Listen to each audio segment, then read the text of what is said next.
ప్రపంచంలోని చాలా దేశాలు ఇవాళ అప్పుల కుప్పల భారంతో కునారిల్లుతున్నాయి. ఇంటర్నేషనల్ మానిటరీ ఫండ్ IMF తాజాగా విడుదల చేసిన నివేదిక ప్రకారంగా తమ జీడిపిలో 100% పైగా అప్పులు చేసిన దేశాలు చాలానే ఉన్నాయి. గడచిన ఏడాదితో పోల్చి చూస్తే తమ జీడిపిలో సరాసరి అన్ని దేశాలు 92.4% అప్పుల భారంతో ఉంటే ఈ ఏడాది 94.7% ఎగబాకింది.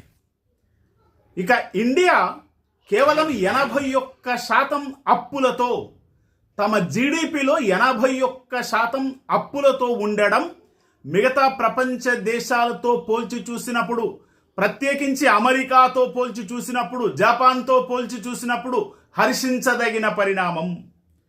China 96%, Pakistan 72%, Russia 23%.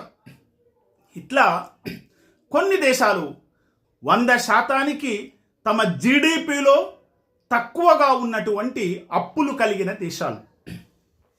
ఇక 100% మించిన దేశాల జాబితా ఇలా ఉంది.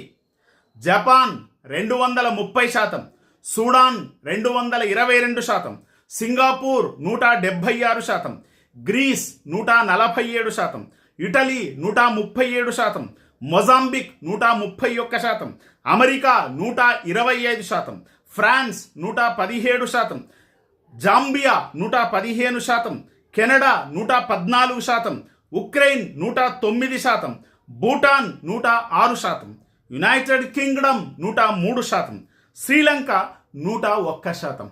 ఇట్లా 100% మించిన అప్పులు కలిగి ఉన్న దేశాలు ఇవి అని తాజాగా IMF తన నివేదికలో పేర్కొనడం గమనించదగినటువంటి విషయము.